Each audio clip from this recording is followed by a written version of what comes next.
I have a bit of a confession to make. Until very recently, I did not understand beat sheets.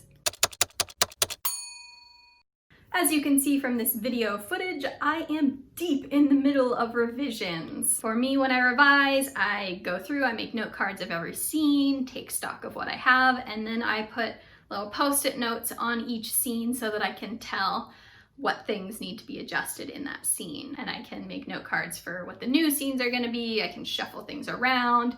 Weirdly enough, for this draft, a lot of things are getting shuffled. So like things that happened in the middle of the book are going to the end, ends going up to the beginning.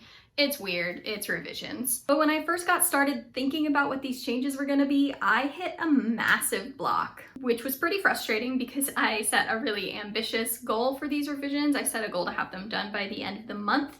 And with the pace that I was working at the beginning of the month, I was not going to be able to figure this all out in time, let alone implement the changes. So I knew I needed to do something different. So I was like, hey, why don't I try putting these characters into the beat sheet setup and see if that helps clarify things.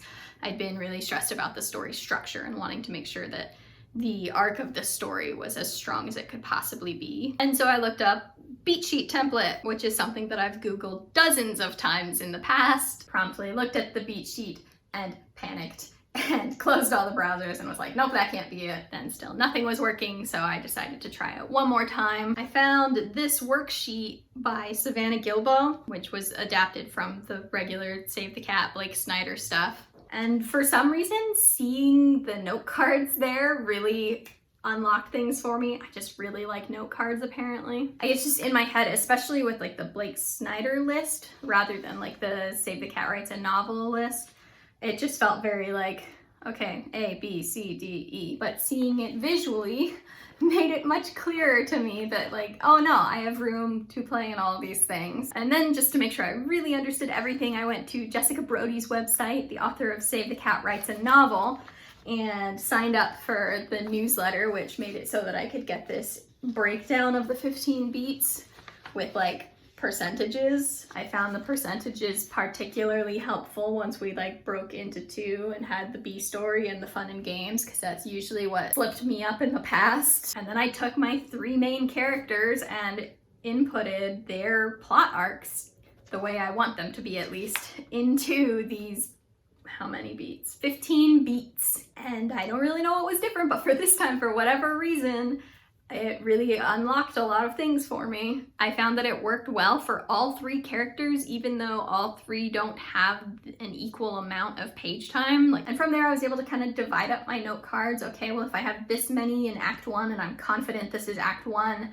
this is how many scenes I need for Act 2, because it needs to be twice as long. And then this is how many I need for Act 3. I put them on my whiteboard like this, and then I was able to look at, okay, well, this happens to J around the same time that this happens to M, which is around the same time that this happens to E. And it just really helped me to visualize and keep track of where all the characters are at once. That made it much easier to make informed decisions about, okay, well, which scene needs to come next? What are the big things that need to be happening? Yeah, so that's where I'm at.